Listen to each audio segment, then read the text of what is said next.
I'm doing Atkins. Because it is, when you actually are in a state of ketosis, that is an extreme way to live. Over the last 20 years, US obesity has exploded, increasing from around 30% to 42%. That is mind-blowing to have such incredible growth in such a short period of time. The estimated medical cost of obesity in the United States was nearly $173 billion in 2019. Billion with a B. That is Scrooge McDuck levels of money. Now, what can I do for you laddies? That has many in government and the private sector scrambling, trying to figure out how to combat obesity, with many now classifying it as a disease. This obesity epidemic has given rise to the weight loss industry. How did we get here? Let's dig in. In 1977, the United States government issued its dietary guidelines, also known as the McGovern Report. This was the first time the US government ever issued dietary guidelines. The guidelines emphasized the importance of reducing cholesterol, saturated fat, and sugar intake. Industries such as meat and dairy strongly opposed and lobbied heavily against the recommendations. The 1980s and 90s ushered in the fat-free revolution. Hey, hands off. The free singles are for Daddy. Oh, but Mom. But you know he is watching his fat and cholesterol. But Mom, they make a good sandwich. So eat something else. Look, new craft free singles, fat-free. Many food manufacturers marketed and produced low-fat and fat-free products.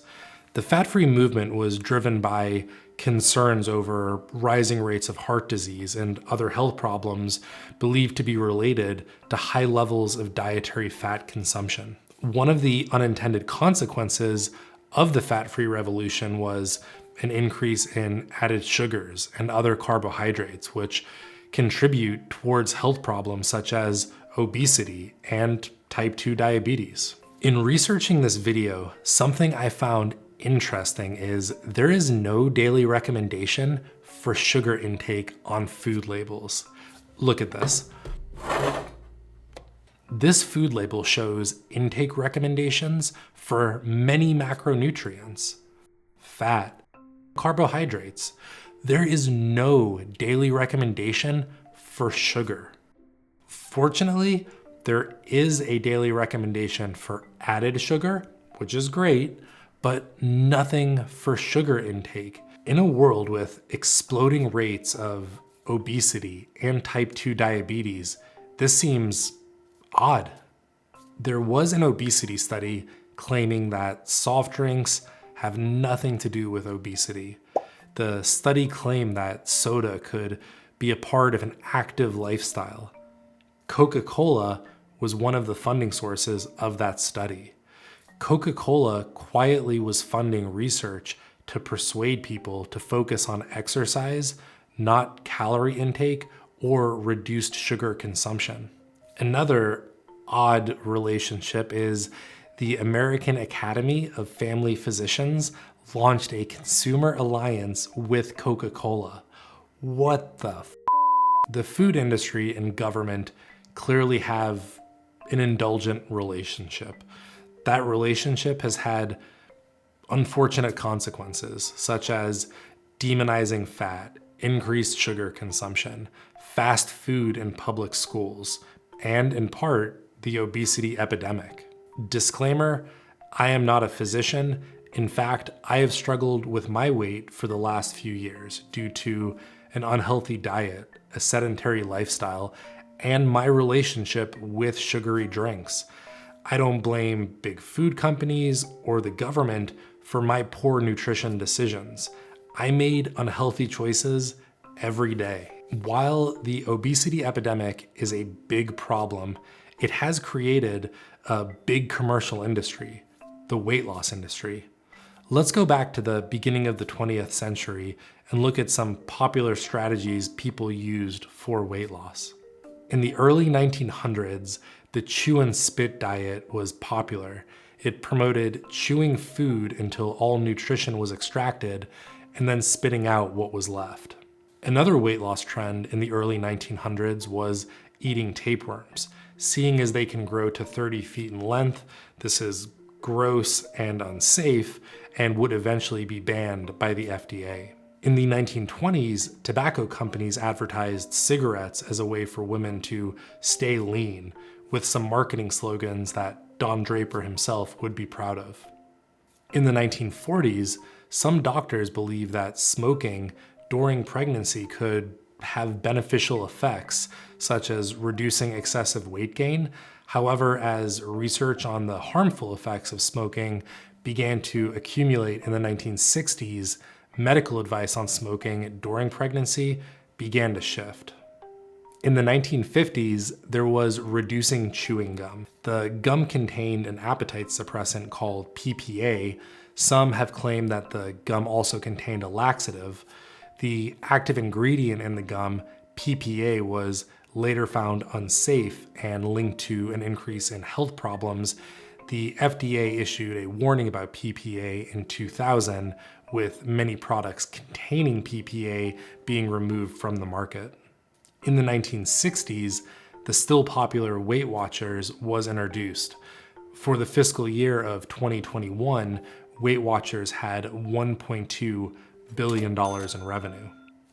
In 1972, Dr. Atkins published his first book, Dr. Atkins Diet Revolution, to explain and share his findings on a low-carb diet.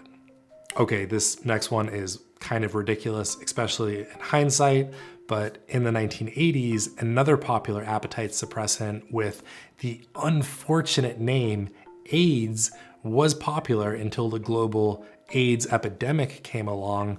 The Ayds appetite suppressant also contained PPA, so it was destined to be taken off the market regardless. In 1982, the first liposuction procedure was performed in the United States. Today, liposuction is one of the most popular cosmetic surgeries in the world. It is estimated that the total amount spent on liposuction in the US in 2021 was around $1 billion. In the early 2000s, the keto diet became extremely popular. Even though the diet was originally created in the early 1900s to help people dealing with epilepsy, the global ketogenic diet market was estimated at $9.57 billion in 2019. Like Atkins, the keto diet promotes a low carbohydrate intake to promote weight loss and improve health by the body getting into a state called ketosis that uses the body's stored fat as energy. In June 2001, Semaglutide, also known as the brand name Ozempic, was approved for the treatment of obesity in the United States. Semaglutide was originally a type 2 diabetes treatment. The approval of semaglutide for weight loss was based on the results of several clinical trials, which showed that it helped people lose a significant amount of weight when combined with diet and exercise.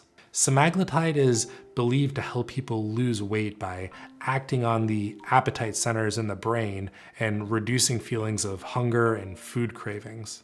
Revenue for semaglutide was $2.4 billion. Based on just anecdotal experience, how many friends are using the drug, heavily promoting it, recommending it, I do foresee the revenue from this drug exploding in years to come. I am not trying to demonize any of these weight loss solutions. It is easy to be critical in hindsight. I have friends who swear by Ozempic. I have other friends who love and live by the keto diet. The key takeaway is the weight loss industry is a giant industry that generates a lot of revenue that will continue to grow alongside the obesity epidemic. Outside of meds, dietary supplements, well-being programs, and gyms, obesity has a $173 billion per year impact on healthcare. That is astonishing. That financial impact is hard to overstate. I also think there is a secondary impact on obesity, which is it is sapping people of their health, their energy, their spirit, their creative desire to live a meaningful, engaged, connected life. Now, it's hard to measure the impact on that. I need about 350. But I do think it's as substantial as the financial impact. While I think it's understandable and maybe somewhat deserved to blame the food industry or government, many food companies are publicly traded, meaning they have a fiduciary obligation to their shareholders to make money. I do not foresee a world where public health is in alignment with the food industry's profits. Obesity and weight loss are complex. It can feel daunting and somewhat demoralizing when trying to lose weight and live a healthier lifestyle due to the sheer paradox of choice, the amount of dietary programs, the amount of workout programs. At the end of 2022, I weighed in at 325 pounds. This is the most I have ever weighed. It was a personal record, a PR. It's not a record that I am proud of, but it was a wake-up call. As a husband, a father of 3, and a business owner, my health did not allow me to have the energy to live the life I wanted to live. Putting on my socks in the morning was way more challenging than it should have been. Overall, my health levels were low, pretty much in the trash. I knew I needed to make a change. When I started my health journey, I knew motivation would not help me lose and keep weight off. The first part was just setting a goal. I picked 225 pounds as a somewhat arbitrary weight goal. The only thing a goal for me was to set a direction, to set some kind of purpose of here's where I am, here's where I want to be. The second part is setting up systems or processes to achieve that goal. My process consisted of 3 parts. Part 1, walking 10,000 steps daily. Walking is low intensity and does not spike hunger, at least for me. I also have found walking to be calming and relaxing. Part 2, tracking everything I ate. I used an app called LifeSum. It provided an excellent breakdown of all of the macronutrients. This video is not sponsored by LifeSum. I just love the design of the app. It has a really clean user interface. There are tons of free and great apps out there, but that's the app I used. Part 3 was weighing myself every Sunday. This way I could monitor my progress and make needed adjustments. The third and final part, which I believe is often overlooked, is being mindful of an internal belief system. Some people would also call this an internal identity. My internal identity was, this is a little awkward to say out loud, I am a person with unlimited energy who takes care of himself, his family, his friends, his company, and his community. In the beginning, the identity felt super fake, but after being very consistent with my daily systems, it reinforced that internal identity. Side note, I learned about this approach from the book Atomic Habits, which I highly recommend. It does a much better job of detailing and outlining how to create and sustain habits. As of the recording of this video, I have lost 36 pounds over an 11-week period. While I am thankful for the weight loss, I am even more thankful for the increased energy and health that comes with eating healthier and being active. Even recording this video is a testament to how early in the process you can have that increased energy and then put it into those creative or hobbies that you've always wanted to do that just never seem to happen. After researching obesity and weight loss, I am confident we cannot wait for government regulations, food lobbyists, or corporations to be agents of change. Their revenue goals are not and will never be in alignment with public health. I don't say this as some sort of activist. I say it because it's common sense. In the world of health and nutrition, the deck is somewhat stacked against us, and we need to know the game we're playing to have any chance of succeeding long term. Thanks for spending time with me today. What do you think about all of this? Have you had experiences with the obesity epidemic in your life or the weight loss industry? Should foods rich in added sugars come with a warning label? Do you think there should be a daily recommended amount of sugar added to food labels? Until next time, I hope you prioritize your health. You're worth it. I can't talk.